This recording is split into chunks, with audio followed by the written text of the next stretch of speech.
总裁老公来接我下班，副驾却坐着女秘书小婉跟我们顺路，你坐后座宽敞。我转身离开，断联消失，他慌了。暮色沉沉，写字楼下的车流汇成一条闪烁的灯河。我站在公司门口的大理石台阶上，怀里抱着刚修改完第7版的跨国并购方案。风从江边卷过来，带着初秋特有的凉意，吹得我额前碎发有些凌乱。连续加了20多天班，今天终于把方案定稿，领导批了准点下班。我低头看了眼手机，屏幕上是顾延伸20分钟前发来的消息，在路上了，5分钟后到。这条消息我扫了一眼就锁了屏，因为我知道所谓的5分钟后到从来不准，有时候是20分钟，有时候是40分钟。他说在路上的时候，往往还在办公室里跟苏婉晴讨论工作。但我还是站在这里等，3年来每个加班的夜晚，我都是这样站在公司门口，等他来接我。这个习惯曾让我觉得无比安心，无论多晚，总有一个人会开车来接我回家。可现在，这份安心早就变了味，等待从甜蜜变成煎熬，从期待变成麻木。我像一台被设定了程序的机器，到点，下楼，站好，等待。一辆黑色劳斯莱斯稳稳停在路边，车身锃亮，连轮毂都一丝不苟。这是顾延伸最常开的一辆车，他说这车稳重，符合身份。我认得车牌，也认得车里的人，可今天我的目光刚刚越过车窗，还没看清驾驶座上那个男人的脸，副驾驶的车门就先一步被推开了。苏婉晴从车里迈了出来，她穿了一身米白色的香奈儿套装，剪裁精致，裙摆刚好及膝，一双裸色细高跟鞋，鞋跟足有10厘米，踩在地面上发出清脆的响声。头发是刚做的卷，妆容精致的像是来赴一场晚宴，而不是刚下班的实习生。她站直身子，冲我露出一个恰到好处的微笑，那笑容精准地控制着嘴角上扬的弧度，像是在镜子前练习过无数遍。沈总监，真巧呀。他的声音甜得发腻，带着一种刻意的亲昵。顾总正好顺路送我，今天就委屈您坐后面了。我站在原地，脚步顿住了，目光越过苏婉晴那张精心修饰的脸，落在敞开的副驾驶车门上。副驾驶座位是空的，但座椅靠背的角度明显被动过，往后调了不少，不是我的习惯位置。椅面上搭着一条浅粉色的羊绒披肩，皱巴巴地缩在角落里，像被什么东西随意丢弃在那里。主驾驶座上的顾延伸侧过头来，一只手搭在方向盘上，另一只手还拿着手机。他的视线没有在我脸上停留超过1秒，语气里没有半分解释的意思，反而透着一种习以为常的理所当然。念念，上来吧，婉晴家和我们顺路，他资料拿得多，坐前面方便，你坐后座宽敞。他的声音低沉温和，像在安抚一个不懂事的孩子，可我知道，这种温和只是他惯用的手段，用来掩盖不耐烦，用来把不对的事情说得理直气壮。顺路。我们住在城东望江路的兰亭别墅区，那是全市最贵的地段之一，一线江景，独栋电梯入户。苏婉晴租住的公寓在城西高新区附近的青年社区，跟望江路横跨了整座城，打车至少要40分钟，遇上晚高峰1个半小时都到不了。如果这都叫顺路，那我只能怀疑顾延伸的地理是体育老师教的。更何况，结婚3年，我永远是那个坐在他副驾驶座上的妻子。从恋爱时第1次约会开始，那个位置就是我的。他求婚那天，在满堂宾客面前，他亲手为我打开副驾驶的车门，说这个位置永远只属于你。才3年而已。苏婉晴站在车旁，手里抱着一叠文件，见我不说话，嘴角微微勾了一下，那个弧度很浅，却充满了一种无声的挑衅。他故意往旁边退了一步，像是要把副驾驶的车门彻底让出来，可他的眼神却像一根针，直直地扎在我身上。顾总，要不我还是去后面吧。他转过头，用那种娇滴滴的带着点委屈的嗓音对顾延伸说，别惹沈总监不高兴，沈总监每天那么忙，我坐前面确实不太好。这招我太熟了，以退为进，故作懂事，把所有的错都推到别人身上。他在顾延伸面前永远是这样，嘴上说着别惹沈总监不高兴，实际上每一句话都是在暗示我小气，我善妒，我不懂事。不用。顾延伸头也不抬，目光落回手机屏幕上，手指飞快地划了几下。他一向懂事，不会介意这些小事。这些小事，原来在我丈夫眼里，让另一个女人坐在他的副驾驶座上，让我退居后座，当着我的面和别的女人顺路，都只是不值一提的小事。我攥紧了怀里那本厚厚的并购方案，手指因为用力而泛白，文件边缘被捏出一道浅浅的折痕。初秋的风从江面吹来，带着一丝水汽的凉意扑在我脸上，像一记无声的耳光。念念，还站在那里干什么？顾延伸终于抬起头看我，眉头微微皱起，语气里染上一丝不耐。后面有空调，不会热，别让婉晴等太久，她一会儿还要回公寓赶明天晨会的报表。赶报表，我几乎要笑出声来。苏婉晴入职1年，连最基础的 Excel 透视表都要问别人，她的报表哪一份不是丢给运营部的助理帮她做的？赶报表，她有什么资格用这3个字？但顾延伸信了，或者他根本没想过要去分辨真假。苏婉晴说什么，他就信什么。我站在台阶上，看着车里这对狗男女，夜色已经彻底落了下来，路灯亮起，暖黄色的光从头顶洒下，把苏婉晴那张年轻漂亮的脸照得格外柔和。她站在劳斯莱斯旁边，像一只被精心豢养的金丝雀，而顾延伸就是那个提着笼子的人。我突然觉得这些年自己就像一个笑话，一个拼命工作、拼命顾家、拼命想做好的妻子，结果发现自己在丈夫眼里，连一个刚毕业的实习生都比不上。我深吸一口气，松开怀里的文件，手臂自然垂在身侧。我不做了。我的声音很平静，平静到连我自己都有些意外。过去3年的每一个委屈瞬间，我的声音都是抖的，眼眶都是红的，可今天没有。也许是因为忍了太久，痛过了头，反而只剩下一种冰凉的清醒。顾延伸愣了一下，握着方向盘的手微微收紧，他转过头来，像是没听清。你说什么？我说我不坐你们的车了。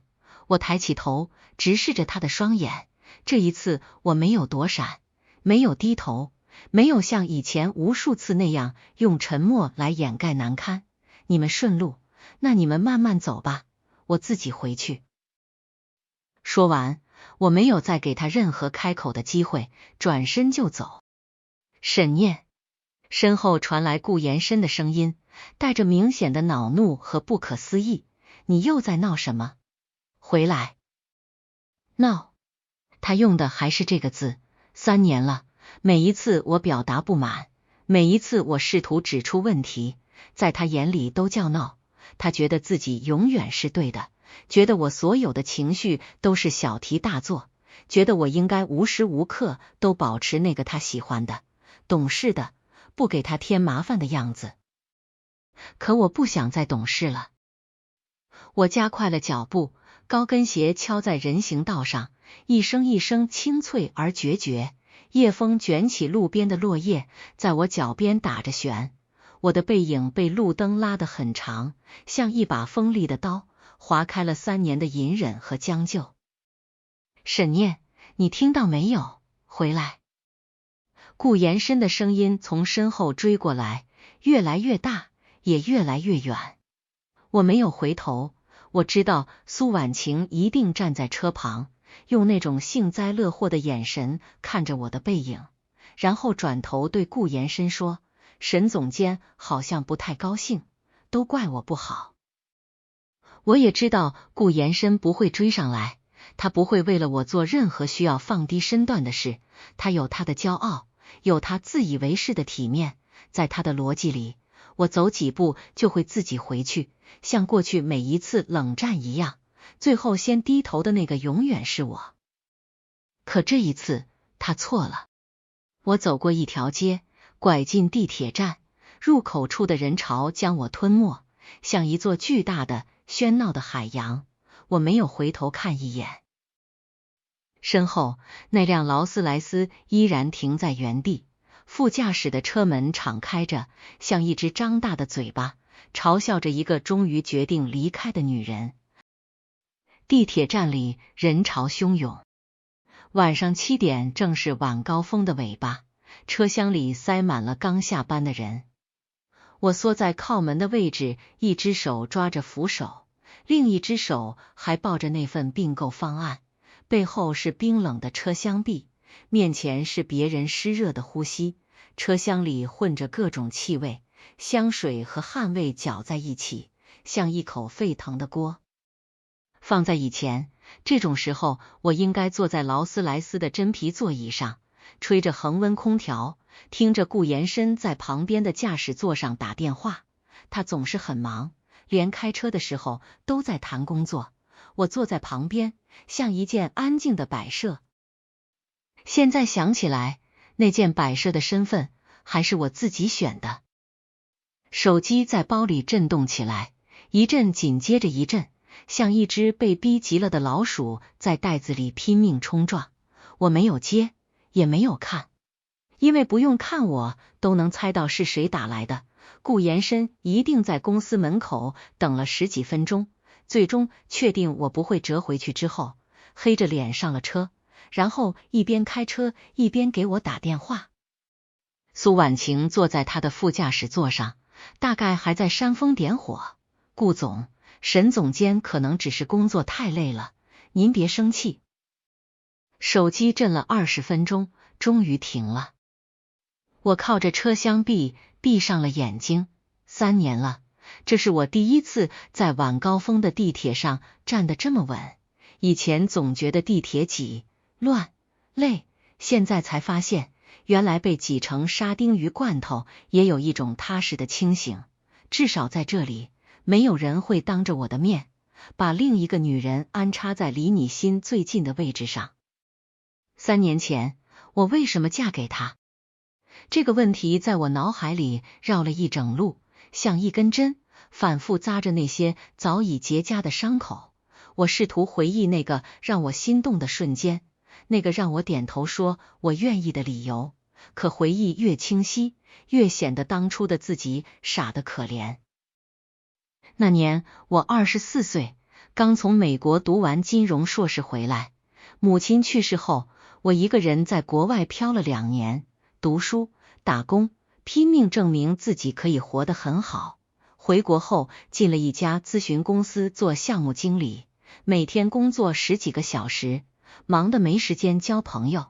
大学同学组织校友会，我本来不想去，被当时同寝室的室友硬拉了过去。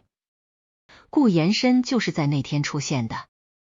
他是顾氏集团最年轻的执行总裁，比我大3届，是校友会邀请的成功校友代表。他站在台上讲话的时候，全场的人都仰着头看他，聚光灯打在他身上，把他那张棱角分明的脸映得格外英俊。我不是没听说过他的名字，在金融圈里，顾延伸3个字就是一块金字招牌，但我从没想过他会注意到我。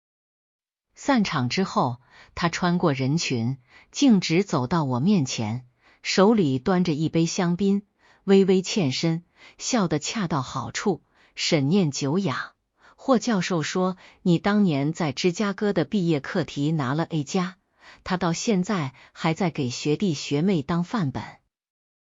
他说的霍教授是我的硕士导师，我愣了一下，然后笑了。后来他告诉我，那次偶遇并不完全是偶遇，他提前拿到了校友名单，看到了我的名字，然后去问了霍教授关于我的事。他说，我当时就觉得这个姑娘一定很有意思。有意思，大概所有的追求故事都是这样开场的吧？因为有意思，所以想了解，想接近，想拥有。可拥有了之后呢？当新鲜感褪去，当有意思变成了很无趣，那个曾经被视若珍宝的姑娘就成了一块可以随意丢弃的旧抹布。顾延伸追了我大半年，那大半年里，他表现得几乎完美。每天一条早安，一条晚安。我加班到深夜，他会带着宵夜出现在公司楼下。我生病，他亲自开车带我去医院。我说想吃城西那家网红蛋糕，他能排队2个小时买来放在我桌上。他会在电话里跟我聊1个小时的废话，会在我心情不好的时候讲冷笑话逗我，会在每一个节日精心准备礼物，会在朋友面前大方地介绍我，这是我女朋友沈念。女人最怕的就是这种毫无保留的温柔，它会让你产生一种错觉，觉得自己是全世界最幸福的人，觉得眼前这个男人值得托付终身。我被这种感觉冲昏了头脑。母亲去世那天，我还在国外，她在国内独自一人，病了很久，一直没告诉我。等我接到电话赶回来的时候，人已经走了。那是我人生中最黑暗的一段日子。父亲从小就不在了，母亲是我唯一的亲人。他走后，我像是被连根拔起，飘在半空中，找不到落点。顾延伸就是那个时候求婚的，他抱着我，轻轻拍我的背，说：念念，以后我照顾你，你不再是孤单一个人了。我信了，我信了他，信了那句话，信了他给我的拥抱和承诺。我以为自己终于找到了可以依靠的人，以为母亲在天上看到我有人照顾了，也能安心。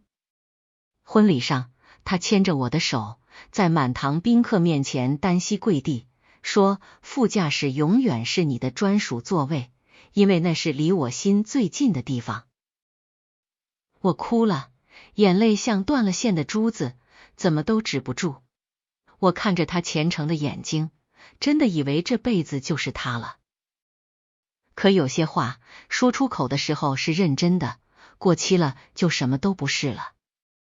婚后第3个月，我闻到他的衬衣上有陌生的香水味，香调很甜，带着点花果香，闻起来很年轻。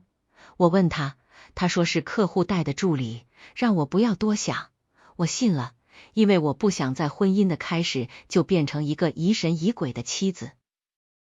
后来那些香水味成了家常便饭，有时候是茉莉的，有时候是玫瑰的，有时候是那种很明显的小众香。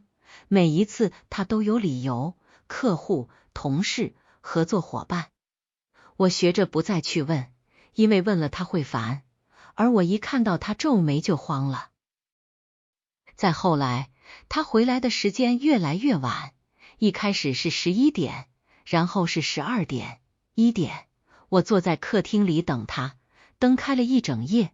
有时候他在外面喝多了，回来倒头就睡；有时候他清醒着回来，看见我坐在沙发上，会皱皱眉，说：怎么还没睡？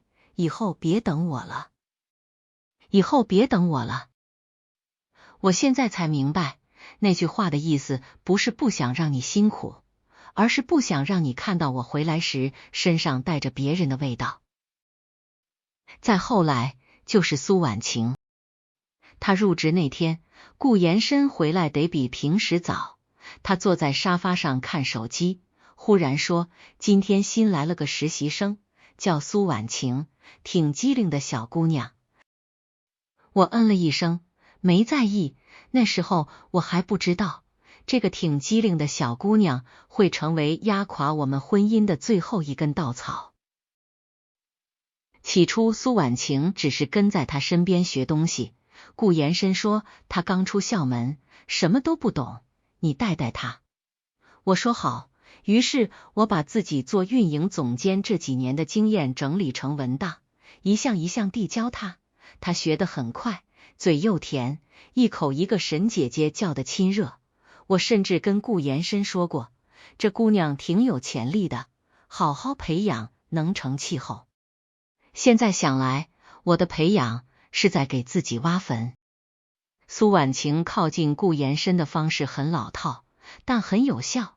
她先是以不懂业务为由，在会议上不停地向顾延伸提问，然后是以加班晚了不敢一个人回家为由，请求顾延伸顺路送他，再然后是资料太多，坐前面方便拿，副驾驶的位置就顺理成章地变天了。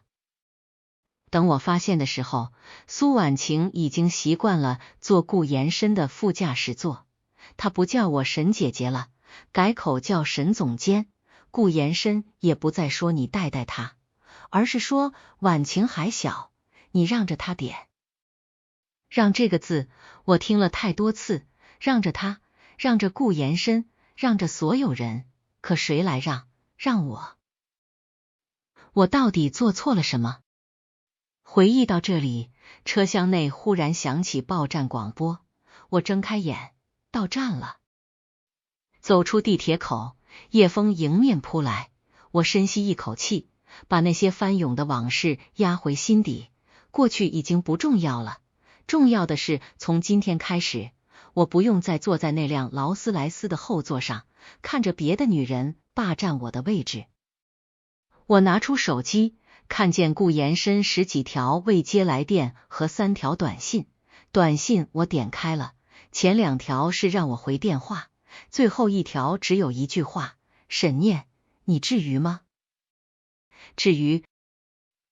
我回了一个字，没有发送，删掉了。然后我拉黑了他的手机号码，微信开启消息免打扰，同时卸载了关联着顾氏集团考勤系统的办公软件。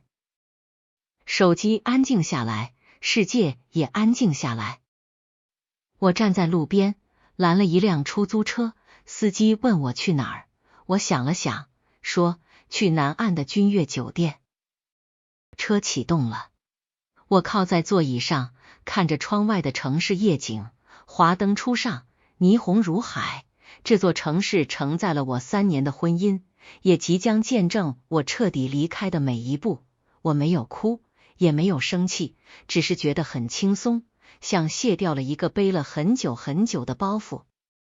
1个小时后，我坐在酒店房间的书桌前，打开笔记本电脑，指尖悬在键盘上，稍微停顿了一下，然后快速敲下1行字：离婚协议书初稿。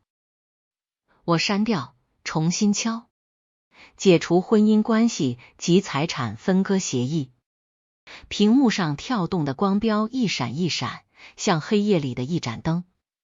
我忽然想起什么，打开手机，找到霍明宇的微信，他是我的大学好友，家是律所最年轻的合伙人，主攻婚姻家事方向。3年前我结婚的时候，他还开玩笑说，顾延伸那家伙命好，娶了你，不过万一以后他欺负你，记得给我留个案子。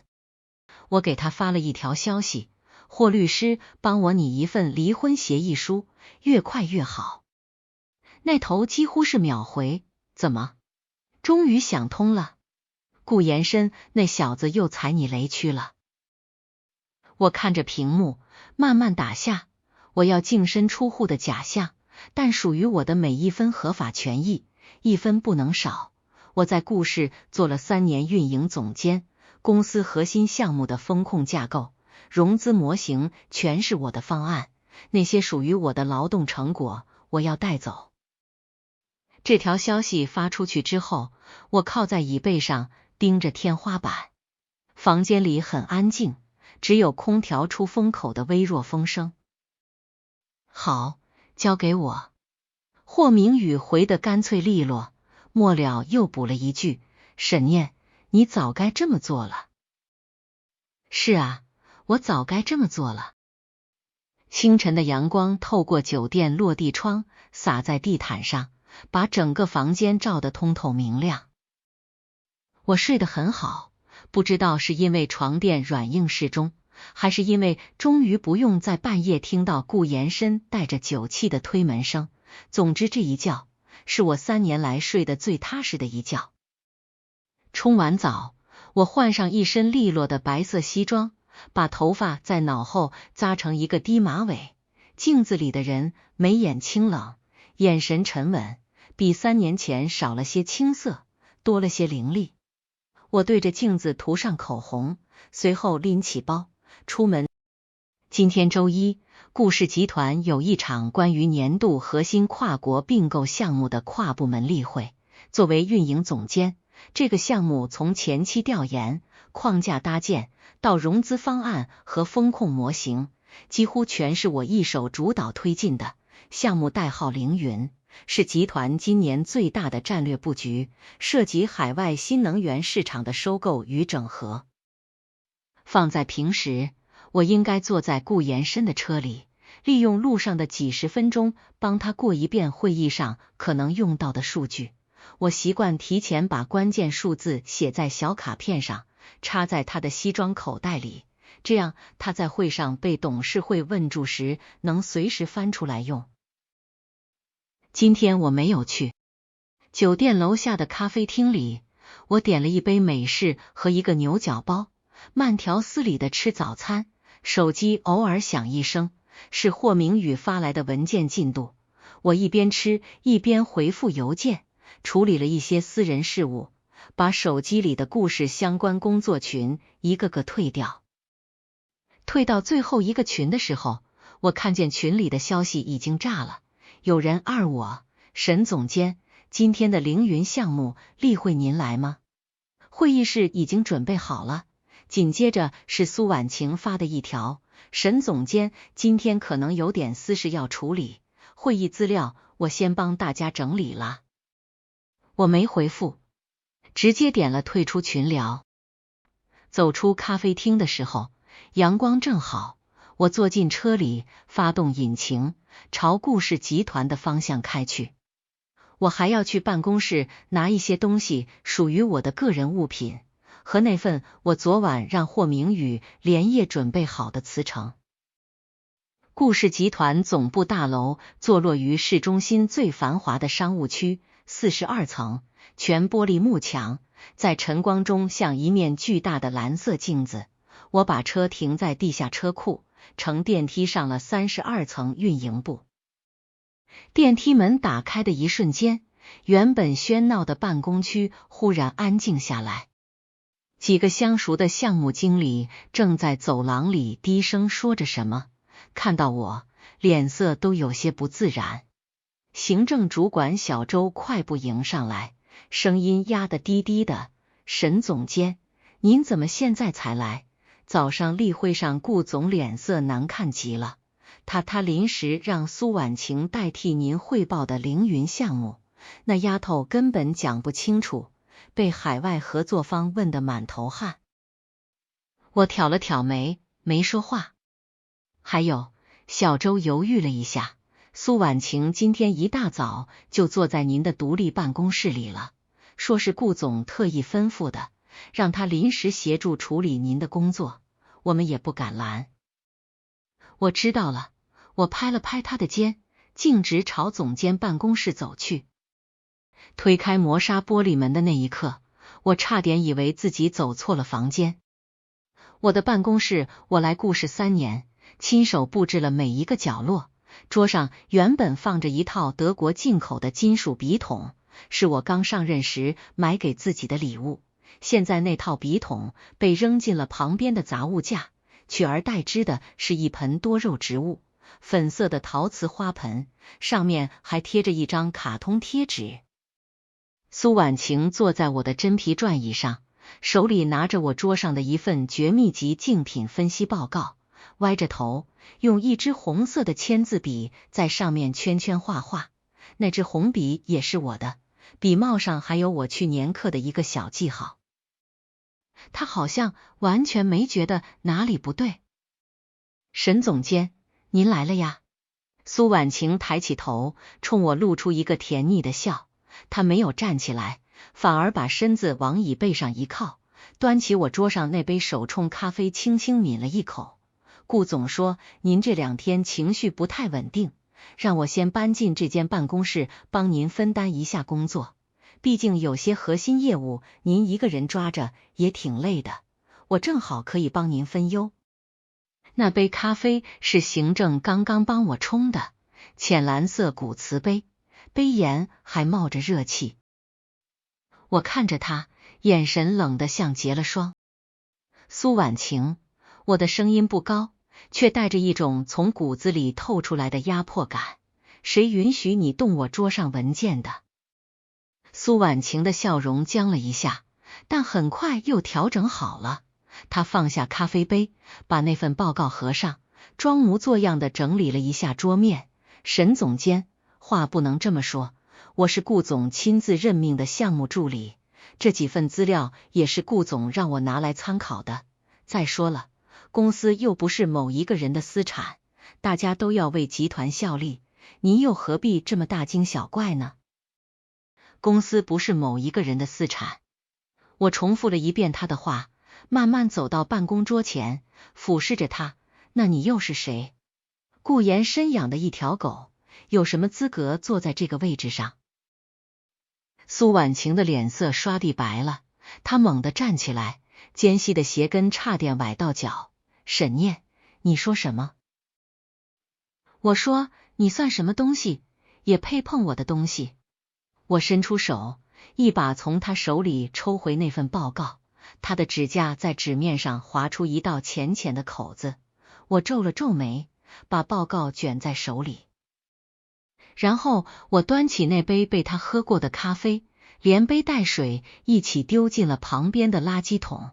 骨瓷碎裂的声音清脆而刺耳，在安静的办公室里炸出一片涟漪。苏婉晴被我这个动作彻底激怒了，她眼眶瞬间红了，嘴唇颤抖着，伸手指着我。沈念，你别太过分了，顾总让你下不来台，你拿我撒什么气？你……门忽然被推开了，顾岩深黑着脸站在门口，西装笔挺，但领带有些松。他的目光在垃圾桶的碎片和苏婉晴泛红的眼眶之间扫过，最后落在我波澜不惊的脸上。他的眉拧成一个深深的结，声音里满是压抑的怒气。沈念，一大早你在闹什么？苏婉晴像看到了救星，鼻子一抽，眼泪掉了下来。他小跑着躲到顾延伸身后，声音委屈的能掐出水。顾总，不怪沈总监，是我不好，我只是想帮沈总监分担一下，不小心碰了桌上的资料。沈总监可能是还在因为昨晚的事生我的气，都怪我。他一边说，一边抹眼泪，腰微微弯着，像一株被风雨打弯的小白花。顾延伸侧头看了他一眼，又看向我，眼神里全是恨铁不成钢的怒意。沈念，你身为总监，在公司闹成这样，成何体统？婉晴只是想帮你，你至于把咖啡都砸了？你知道你刚才那副样子像什么吗？像个泼妇。泼妇？原来在顾延伸眼里，我的隐忍是应该的，我的爆发是泼妇。他永远只看到我的过分，却从来不去想我为什么变成这样。顾延伸，我看着他，语气平静的像是暴风雨前死寂的海面。你觉得他坐在这里是在帮我？不然呢？他梗着脖子，她一个刚毕业的小姑娘能干什么？不过就是帮你打打杂，整理整理文件。你堂堂一个总监，连这点容人之量都没有。我笑了起来，那种笑很轻，从喉咙里溢出来，像一阵穿堂而过的风。顾延伸，你睁大眼睛看看。我走到办公桌前，把那份竞品分析报告翻开，指着苏婉晴用红笔圈画的位置，他划掉的这3组数据是整套风控模型的核心参数。按照他画错的这版逻辑执行，凌云项目投放市场后，3个月内资金链就会崩盘。你管这叫帮忙？顾延伸的目光落在报告上，脸色变了。他虽然是总裁，但凌云项目的风控细节一直是我负责，他只看最终的汇总报告。此刻看到那几组被红笔粗暴划掉的数据，他的眼神里闪过一丝明显的错愕。这可能是他不小心，他迟疑了一下，仍然选择嘴硬。他不懂，可以慢慢学。你作为领导，难道不应该指导他吗？把人骂哭算什么本事？指导他？我冷笑一声，把报告摔在桌上。顾延伸，我是运营总监，不是苏婉晴的幼儿园老师。他有本事坐进这间办公室，就要有本事承担后果。你要当护花使者，别把主意打到我头上。说完，我打开抽屉，从里面取出一个文件袋，里面装着3样东西：我的身份证件、车钥匙，以及我昨晚签好字的辞呈。我把辞呈放在桌上，推到顾延伸面前。还有，不用等他慢慢学了，这封辞职信我今天正式提交，从这一刻起，顾氏集团运营总监的位置，谁爱做谁做，我不奉陪了。顾延伸低头盯着那张 A4 纸，上面的字迹清晰而坚决，他的瞳孔猛地收缩，脸色从铁青变成煞白，嘴唇张了张，半天才挤出一句：沈念，你疯了？我没疯。我背起包，走到门口，手搭在门把手上，侧过头看着他。顾延伸，从昨晚你让他坐进副驾驶那一刻起，你就已经选择了他。现在我成全你们。我拉开门，头也不回地走了出去。身后传来顾延伸暴怒的吼声：沈念，你给我站住！我没有停，高跟鞋敲在走廊上，清脆而决绝。小周和几个运营部的同事站在过道里，大气都不敢出。我走过他们身边，微微点头，算作告别。电梯门打开又合上，楼层的数字一格一格往下跳，把那间办公室、那个男人，还有那3年里所有不值一提的委屈，全部留在了身后。霍明宇把正式文本送过来的那天，窗外下着细雨。我们约在酒店附近的一家私密会所，包厢里灯光柔暖，空气里浮着沉香的淡薄气味。霍明宇坐在我对面，把一份厚厚的文件袋推过来。他今天没戴那副惯常的金丝眼镜，整个人看起来比法庭上少了几分凌厉，多了几分为老朋友操心的疲惫。所有条款都按你的要求拟好了。他靠近椅背，手里攥着一支银色钢笔。离婚协议、财产分割确认书、股权收益归属证明，还有你在顾氏期间所有项目知识产权的归属声明。顾延伸，要是识相，直接签字走流程；要是不识相，我们走诉讼，胜率90%以上。我打开文件袋，一页一页翻看，纸面上密密麻麻的字，像一条条铁链，把过去3年那些模糊的、纠缠的关系彻底钉死、理清。你确定房子和车都给他？霍明宇问。兰亭那套别墅市值过亿，你是配偶，依法可以主张分割。不要。我摇了摇头，那些东西从头到尾都姓顾，我要的是我自己的东西。顾氏集团 3.7% 的原始股权，按照婚后共同财产规则，你享有一半对应收益，这部分我已经做了保全申请，走流程后可以强制执行。霍明宇推了推眼镜，另外，你在凌云项目里的署名权，以及你个人开发的12个核心算法的知识产权，我已经全部固定了证据链，顾延深想赖也赖不掉。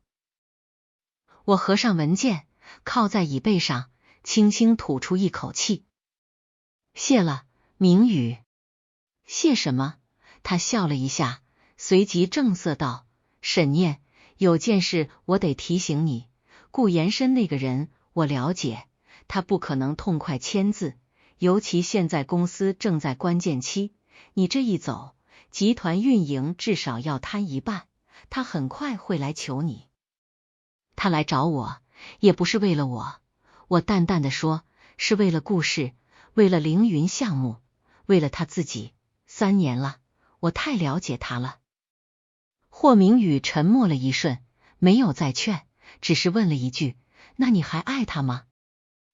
我转过头看向窗外，雨丝斜斜地打在玻璃上，模糊了远处的高楼和车流。这个问题，昨晚我在酒店的大床上翻来覆去想了很久，答案是空白的。一个人被反反复复地伤害到一定程度，连恨都变得疲惫，更何况爱。不爱了，我说，所以我才要彻底断干净。霍明宇点点头，把钢笔帽拧好。行，那我去办。2天后，霍明宇带着律师团队去了顾氏集团。我不知道那天的具体情形，但据后来小周给我发来的消息描述，场面相当难看。霍明宇带了2个人，一个是财产保全方面的专职律师，一个是做公证的。顾延深起初还以为他们只是来走个流程，直到霍明宇把那份已经由我签好字的离婚协议书放在他面前。顾总，沈念女士委托我全权处理离婚事宜，这是协议书，请您过目。霍明宇的语气一贯的礼貌而克制。顾延深当时正在开一个电话会议，看到协议书的第一眼，他把手机摔在了桌上。会议那头的人还连着线，声音从免提里传出来，被迫听完了接下来所有争执。沈念呢？他为什么不自己来？顾延深的声音像从牙缝里挤出来的，脸色阴沉的像是随时要掀桌子。沈女士全权委托我处理。霍明宇不疾不徐，如果您对协议条款有异议，可以随时让公司法务与我沟通，但据我所知，沈女士提出的条件并不苛刻，属于您的财产她分文不取，她要的只有她自己的劳动成果以及合法对应的婚姻期间财产权益。她自己的劳动成果。顾延深冷笑，他在顾氏做的一切都是顾氏的资源，他的方案，他的项目，哪个不是公司给的平台？现在想拿着这些走人，做梦。霍明宇笑了一下，从公文包里取出一份又一份文件，整整齐齐地摆在顾延深面前。这些是沈女士在顾氏期间的项目署名记录，包括凌云项目的前期立项申请、风控体系方案、融资模型初稿，所有文件都有他的电子签名和公司系统的时间戳。根据劳动合同和知识产权协议，这些成果中属于他个人独创部分的著作权和署名权，均归他本人所有。他离开顾氏后，有权对外使用。顾延深的脸色变了又变。霍明宇继续道，另外，根据婚姻法规定，婚后双方取得的工资、奖金、生产经营收益均属于夫妻共同财产。沈女士在故世3年应得的薪资和股权收益，经我们初步测算，她抽出一张纸，上面清楚地列着一串数字。顾延伸低头看了一眼，瞳孔骤缩，那串数字比他想象中多得多。因为沈念那3年来拿的工资不过是一笔并不夸张的数目，但他经手的项目利润分成和对应权益，在婚姻存续期间产生的收益，从法律上有一半属于他自己。也就是说，顾延伸想离这个婚，要脱一层皮。顾总，霍明宇收起文件，站起身来。沈女士的意思是和平解决，但如果您拒绝签字，我们会直接起诉，届时财产保全范围会扩大，贵公司正在进行中的凌云项目也可能因涉及共有权益争议而被迫暂停。我想，这应该不是您愿意看到的结果。说完，他没等顾延伸回应，带着人转身走了出去。门关上的那一刻，小周说顾延伸把一整套紫砂茶具摔了个稀碎。3天后，顾延伸签了字。签字的地方在霍明宇的律所。顾延伸到的时候，西装皱巴巴的，领带歪着，下巴上冒出一层淡青色的胡茬。他拿起笔，在协议最后一页签下自己的名字，笔尖划过纸面，力透纸背，像是要把所有的不甘都刻进那3个字里。霍明宇接过协议，检查无误后，把其中一份递给他。顾先生，从现在起，您和沈女士正式解除婚姻关系，后续财产分割事宜，我们法务会继续跟进。顾延伸坐在椅子上，没有接，他抬起头，眼睛通红，声音哑得像破锣。他在哪？霍明宇沉默了一下，沈女士说，往后井水不犯河水，请您不要去打扰他。我签字了。顾延伸忽然提高音量，猛地站起来，双拳撑在桌面上。我签了，我什么都答应他了，难道连他的面都不配再见一次？你告诉沈念，我要见他。顾先生，您冷静。我怎么冷静？顾延伸的声音劈开律所安静的空气，像一只被困在笼子里的野兽。3年的婚姻，他说离就离，现在连面都不露。沈念到底有没有心？他吼得很大声，眼眶红的像是要滴出血来，可霍明宇只是静静地看着他，目光里没有同情，也没有嘲讽，只有一种阅尽千帆后的漠然。顾先生，这句话3年前沈女士可能也问过您。霍明宇缓缓说，但现在说这些都没有意义了，字已经签了，您和沈女士结束了。顾延伸像被抽去了全身力气，跌坐回椅子上。他低下头，双手捂着脸，肩膀不受控制地颤抖起来。窗外雨声渐大，那些砸在玻璃上的雨滴，像3年婚姻里每一个没有被接住的瞬间，噼里啪啦的碎成一片。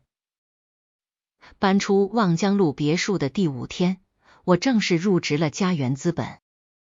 家园资本是一家新锐的跨境投资机构，规模不大，但在业内的口碑极硬。创始人林家树是我当年在芝加哥读书时的师兄，比我高2届，一直知道我的能力。3年前他创业的时候拉过我，我因为结婚进了顾氏，婉拒了。如今兜兜转转，他又来找我，这回我没有犹豫。首席运营官，直接对投委会负责，第1个项目就是你来主导。林家树把聘书推到我面前，笑得轻松。沈念，3年不见，你眼神变了不少。变好了还是变差了？我接过聘书，变得能杀人了。他哈哈大笑，不过我喜欢。家园资本给我配了一间独立办公室，在 CBD 另一头的一栋写字楼里，和顾氏集团隔着大半个城市。每天的日程从会议、路演到项目谈判，排得满满当当。我像一块被拧到极限的海绵，拼命吸收着新的知识、新的人脉、新的行业逻辑。我不再是某某人的太太，也不是某某集团的运营总监，我是沈念，是独立的、完整的，不需要依附于任何人的沈念。而顾延伸的噩梦才刚刚开始。我走后第3天，顾氏集团的凌云项目召开了第2次海外合作方评审会。这个会议本该由我主讲，从项目框架到风控模型，再到分阶段资金安排，每一个环节我都准备了整整1个月。现在我不在了，顾延伸只能临时让苏婉晴顶上。苏婉晴倒是自信，她觉得自己跟了顾总这么久，看也看会了。会议前1天，她还在朋友圈发了一条动态，明天要代表集团做汇报了，加油。配图是一张美颜自拍，然后他就翻车了。会议开始没到20分钟，海外合作方的技术总监就打断了他，一个关于风控参数设置的专业问题，他站在台上支支吾吾了整整2分钟，最后求助地看向顾延伸。顾延伸脸色铁青，试图帮他救场，可对方接着追问了3个更深入的数据逻辑，他一个都答不上来，因为那些东西从来都是我在兜底。评审会不欢而散，合作方的负责人私下给顾延伸发了一封邮件，措辞相当不客气。顾先生，如果贵司连项目核心逻辑都无法清楚阐述，我认为我们很难建立进一步的信任关系，请在1周内提供一份补充说明，否则我们将考虑撤出。这封邮件像一记重拳，砸得顾延伸半晌没回过神。紧接着，连锁反应像多米诺骨牌一样倒了下来。先是风控部门发现凌云项目的几个核心模型无法正常运转，不是数据丢失，而是模型的参数逻辑被人锁死了，没有密钥就无法修改，密钥在沈念那里。顾延伸让人打我的电话，打不通，发邮件被退回。通过霍明宇传话，我让律师回了一句，沈女士的离职交接清单里明确列出了所有相关权限的转移流程。贵司没有在法定期限内安排合适人员接收，责任不在沈女士。然后是运营部，我走后，苏婉晴被顾延伸安排暂时负责运营日常管理。这姑娘连部门日常的排期表都看不懂，更别提跨部门协调、供应商谈判以及危机公关。不到1周，运营部内部怨气冲天，3个核心项目经理同时提交了辞呈，理由写得很统一，跟不上领导的节奏，另谋发展。顾延伸焦头烂额，他习惯了每天到办公室，桌上摆着整理好的日程安排，习惯了打开邮箱，所有待处理事项已经分好优先级，习惯了在会议上只要一迟疑，旁边就会有人递过来一张小卡片，上面写着他需要的所有数据。以前他不知道这些是沈念做的，或者他知道，但他不在乎，因为在他的认知里，这些东西谁都能做。现在终于知道，并不是谁都能做。第10天，顾延伸给我写了一封邮件，通过霍明宇转交。邮件很长，我只看了一眼开头，念念，公司现在遇到了很大的困难，凌云项目面临撤资，运营部停摆，我很后悔。我没有看下去，直接点了删除。霍明宇问我，不看看他说了什么？不重要，我头也不抬，继续处理家园资本的项目文件。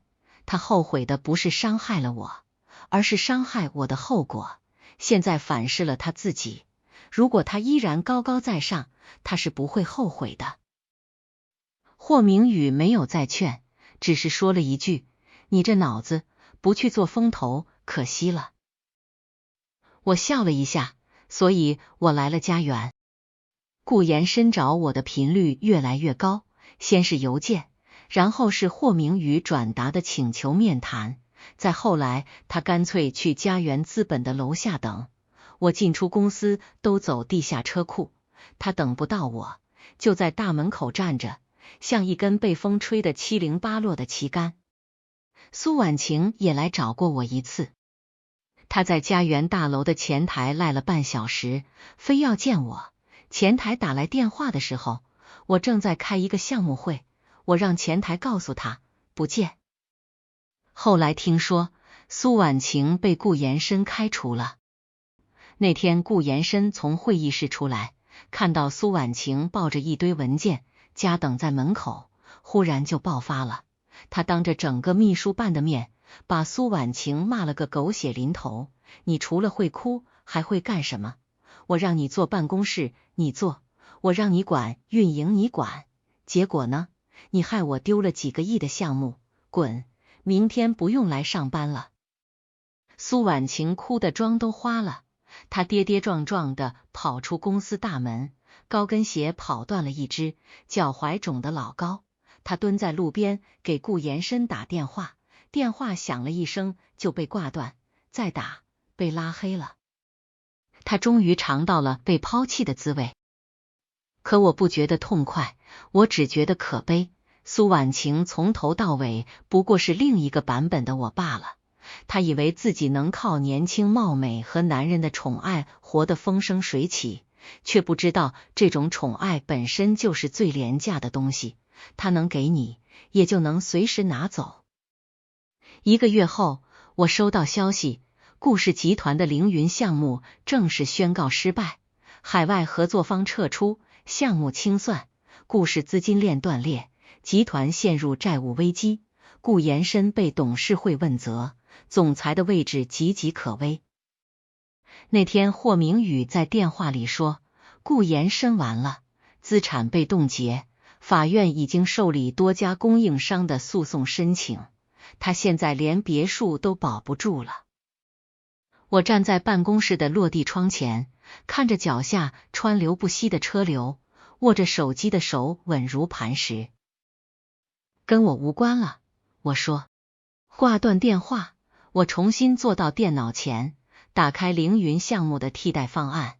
家园资本接手了那个被顾氏放弃的海外项目，对方正是冲着我的团队来的。3年在顾氏积累的所有技术、人脉、行业判断力，现在终于有了用武之地。顾延伸输掉了婚姻，也输掉了事业，而那些曾经属于我的东西，正在我的手里重新生长成一片新的版图。1个月后，一场国际商业峰会在华城举行，家园资本是联合主办方之一。我作为家园的首席运营官，要在主会场做一场关于跨境并购趋势的主题演讲。这个峰会规格很高，业内头部机构悉数到场。顾氏集团原本也在受邀名单上，但在破产重组之后，已经被主办方从名单中划掉了。峰会当天，我穿了一身墨蓝色的高定西装，面料挺阔，剪裁利落，长发盘起，露出修长的脖颈，耳垂上挂着母亲留给我的那对珍珠耳环，温润的光泽在会场灯光下若隐若现。苏婉曾说过我素面朝天地向公司里做行政的，她可能忘了我从来不需要靠浓妆来证明什么。演讲进行得很顺利，台上的灯光有些刺眼，但我不需要看稿，那些关于行业趋势、政策风向、跨国并购风险点的分析，3年里已经刻进了我的骨髓。台下的掌声响起来的时候，我看见几个熟面孔冲我竖了竖大拇指。主办方安排了贵宾通道，媒体记者们则围在主通道前。我带着助理从贵宾区出来，刚走到转角处，忽然听见一个熟悉的声音：念念。顾延伸。他站在那里，不知道是怎么混进来的，身上穿着一套深灰色的旧西装，有些皱，外套扣子扣错了一颗。他比1个多月前瘦了太多，颧骨高高凸起，两颊凹陷，眼窝下乌青一片，头发像是好几天没洗，凌乱地贴在额前。他看着我，眼睛亮了一下，然后踉踉跄跄地朝我冲过来。念念，真的是你，我找了你2个月。我站在原地，身后的助理下意识往前挡了一步，被我轻轻按住。我看着他，像看一个陌生的、无关紧要的人。顾延伸扑到我面前，被几个闻声赶来的安保人员拦住。他用力挣扎着，嘴里不停地喊：沈念，我知道错了，故事完了，我什么都没有了，你现在有本事了，求你看在过去的份上，拉我一把，你回来帮我，我们重新开始好不好？安保人员架住他的胳膊，要把他拖出去。他拼命抵抗，双腿在地上乱蹬，样子狼狈的像一条被丢在岸上的鱼。放开我！你们知道我是谁吗？我是顾氏集团总裁，我是沈念的丈夫。他声嘶力竭地喊着，嗓子已经破了音。前夫。我平静地纠正，这2个字像一盆冰水，浇得他瞬间安静下来。他抬起头看我，眼眶红得像是要裂开，嘴唇颤抖着，喃喃重复：前夫。周围的媒体记者闻风涌了过来，长枪短炮对准了我和他，快门声和提问声混成一片。我没有理会，走近一步，站在他面前。他蹲在地上，仰头看我，眼里全是破碎的、无用的悔恨。顾延伸，我开口，声音清冷，以前我站在你身边，你从来不看，现在你跪在地上，我也不会回头。念念，他的嗓子哽住了，我错了，我真的错了，你打我骂我都行，别这样，我们那么多年。多年，我轻声重复，然后笑了一下。顾延伸，你有没有想过，那多年里被你当成空气，当成摆设，当成理所应当的人，是怎么熬过来的？他不说话，只是哭，眼泪和鼻涕混在一起，糊了满脸。这人曾经不可一世，如今在他的前妻面前，哭得像个被全世界抛弃的孩子。你的副驾驶，你喜欢给谁坐就给谁坐，你的公司，你喜欢让谁管就让谁管。我退后一步，挺直脊背，但你的未来，我不奉陪。说完，我转身离开，身后的记者像疯了似的往前挤，被安保死死拦住。顾延伸的声音穿透人群追过来，像一片破碎的玻璃扎在空气里。沈念，沈念。电梯门合上，我靠在电梯壁上，闭了闭眼。手机震动了一下，是霍明宇发来的消息。顾延伸怎么混进去的？保安吃干饭的，你没事吧？我回了一个字，没事。然后我打开短信设置，把那个在会场给我发消息的陌生号码也拉进了黑名单。电梯缓缓下行，数字一格一格跳动，那些闪着光的，曾经属于我的，也曾经伤害过我的，全部留在了身后。2个月后，顾氏集团的破产重组申请正式被法院受理，顾延伸个人名下资产全部冻结，包括那栋曾经载满回忆的望江别墅。听说别墅被查封那天，他站在门口不肯走，被执行法官强制带离。他在台阶上跪了20分钟，掏出1枚6克拉的钻戒，攥在手心里哭。那是他曾经戴在我手上的戒指，我走的时候把它留在了梳妆台上，他后来又把它捡了回来，不知道是出于留恋还是别的什么。可惜一切都晚了。嘉源资本的跨境项目落地的消息上了业内头条。我带着团队在欧洲待了半个月，谈判、签约、敲定风控细节。回来那天，霍明宇和林家树一起来机场接我。霍明宇递给我一捧花，笑着说：“沈总，您现在可是业内红人了。顾氏那边有消息，顾延伸已经被限制高消费，据说现在在一家小公司做顾问，混口饭吃。”挺好的，我接过花，低头闻了闻，能活就行。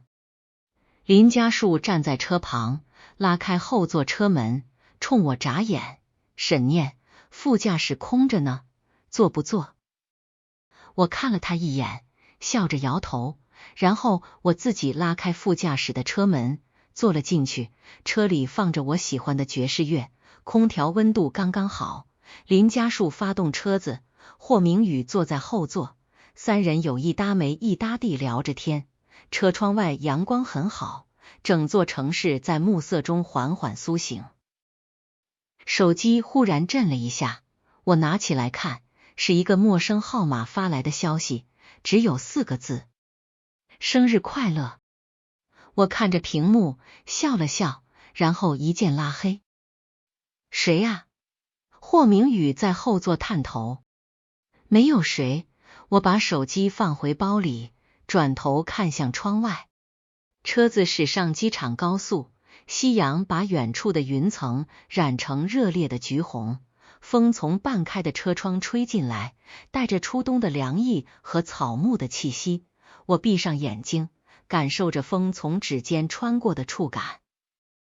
3年前，我在另一个男人的副驾驶座上，以为那就是一辈子。现在我知道了，人生最重要的从来不是坐在谁的旁边，而是方向盘始终握在自己手里。顾延伸，再见了。沈念往前走。全文完。